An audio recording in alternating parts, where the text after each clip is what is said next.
Bir to'xu mekiyan jutlashib urug'lanmagan taqdirdami tuxum tug'alaydi. Pishib yetilgan tuxum sariqi tuxumdan chiqib tuxum to'sh nechasini o'tganda voronka qismi yo'g'onab yo'qab ketmaydi. Uni ajratib chiqargan oqsili o'riladi. Bo'g'iz qismida tuxum shakli pardasi shakllanadi. Ondan baliyat qo'g'i boradi. Qondagi kalsiy cho'kmasi tuxum shaklini shakllantiradi. Kanay shoxchisi orqali chiqib ketadi. Bir tal tuxumni olganda biz oldi bilan uning rangini ko'zlaymiz. Ko'p uchraydigan tuxum ranglardan oq, hol rang, qo'ng'ir va yashil qatorliqlar bor. To'xuga nisbatan aytganda bunday tuxumlarni chiqarish tez emas. Tez bo'lgani qanday qilib 100 necha ming to'xuning o'xshash bir vaqtda sirtqi ko'rinishi, cho'nkichlikdagi rangi, ta'mi ancha farqlanib ketmaydigan tuxumni chiqarish. Tuxumni kontrol qilish uchun oldi bilan to'xuni kontrol qilish kerak. Bugun biz maxsus tuxum tug'dirishda ishlatiladigan to'xuni qanday qilib yetishtirganligini so'zlaymiz. Bu tovar tuxum tuxusi deb ataladi. Tuxum shaklining sirtqi yuziga yig'ilib qolgan pigment o'xshamag'achqa tuxumning rangi mo o'xshash bo'lmaydi. Faqat ularning tuxum shaklining rangi o'xshamaydi xolos. Agar qo'ng'ir rangli tuxumga erishmoqchi bo'lsa, xaylanxi tovar tuxum to'xusini tanlasa bo'ladi. U har bir kuni puxta plan ostida o'tkazadi.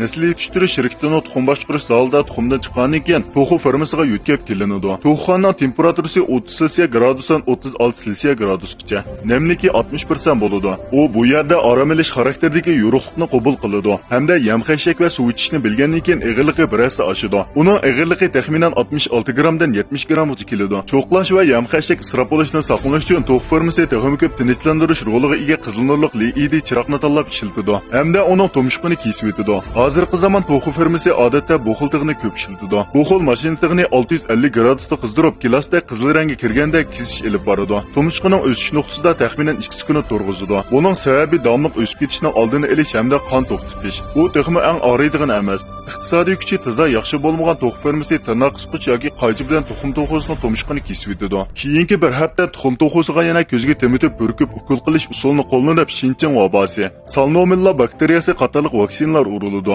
Shuning bilan bir vaqtda salqara sababidan aralashib qolgan xo'rozlar ayirib o'tildi. O'sish mezgilida to'xu fermasi kun nurining tushish vaqti va kuchini tadrijiy azaytish orqali to'xuning o'sib yetilishini ilgari suradi. 16 haftadan keyin tuxum tug'ish miqdorini oshirish uchun to'xu fermasi kun nurining tushish vaqti va kuchlilik darajasini tadrijiy oshiradi. Bu muskul qarg'ay tanchisi va tuvanki domaning nur sizish apparatining g'idaqlanishini ilgari surib, jinsiy baz hormon qo'yib berish, hormonning ajralib chiqishini ilgari suradi. Yanami ilgirlagan holda tuxum puvakchisi, tikanlik hormoni va siriq tanchisini ilgari surguvchi hormonning bu hormonlarga bo'linishini ilgari surib, tuxum puvakchisining pishib yetilishini ilgari suradi. Tuxumdan analiq dialekton ajratib chiqarishi va tuxum chiqarishni keltirib chiqaradi. Tuxum to'xusi badandagi progesteron cho'qi qimmatidan keyin 2 soatdan 4 soatgacha tuxum tug'adi. Bu qonuniyatga asosan to'xu fermasi yo'riqliq davrini kun qila oladi. Yo'riqliq tushish davri tuxum tug'ish vaqtiga yana qondagi kalsiy miqdori, fosfor miqdori hamda ko'pish sistemasining yetilish ahvoliga bevosita ta'sir ko'rsatadi. Ko'p yillik amaliyotdan o'tkazish orqali tuxum fermasidagi yo'riqliq loyihasi 16 soat yuritish, 8 soat qorong'u holatda turish, 30 hafta bu jarayonni boshdan kechirgandan keyin oxiri o'sib yetilish bosqichi tamomlanadi. Badan ig'irligi 6 kilogrammga yetadi hamda tuxum tug'ishdan yuqori pallasi kiradi. Har kuni sahar soat 4 da to'xu katkining chiriqi yondiriladi. Bu tuxum to'xusi 6 soatlik uyqusidan uyg'onib, suv ichib bo'lgandan keyin tuxum tug'ish sanduqiga kiradi.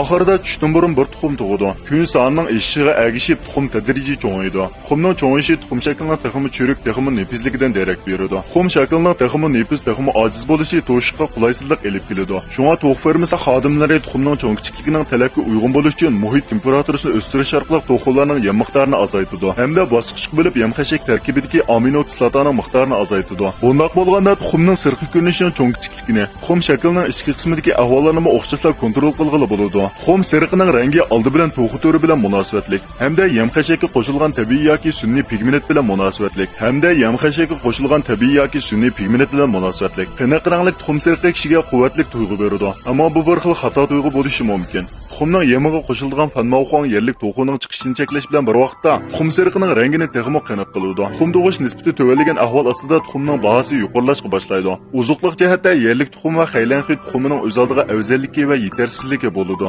Rangi qancha qiniq bo'lsa, shuncha quvvatli bo'lishi natoyin. Uningdan boshqa tuxumning ta'mi o'xshashlar muhim. Agar siz tuxumning sisiq baliqning purqidek purab qolganligini bilgan bo'lsangiz, tuxum to'xusining yam-xashakda misli ko'rilganligini tushuntirib beradi. Yam-xashakda biliq parashuki yoki ko'ktat urug'i ko'p bo'lishi mumkin. Biliq parashuki to'xuning ichida yig'ilib g'ayri puroq paydo qiladi. Albatta, tuxumning yeyishlik bo'lish bo'lmasligiga ta'sir ko'rsatadigan eng asosli omil yanada yangi yoki yangi emasligi. Vaqtning o'tishiga ergishib, oqsil bakteriya erituvchi enzim qatorliqlarning ta'sirida parchalanib suyuq bo'lib qoladi. Shunga tuxumning yangilik darajasidagi muhim foydalanish. Kasbiy sohadagilar odatda xoshi birlikni ishlatib tuxumga baho beradi. Faqat tuxumni tashchi taxtaga o'rab, undan tuxum sirqi atrofidagi quyuq oqsilni yuqori darajada birikishini o'lchsakla, tuxumning eg'irligini hisoblab chiqa olamiz. Qarshi birligi qancha cho'ng bo'lsa, dehqonchilik oqsilning miqdori shuncha yangi bo'ladi. Ammo tuxum to'qosi buni bilmaydi.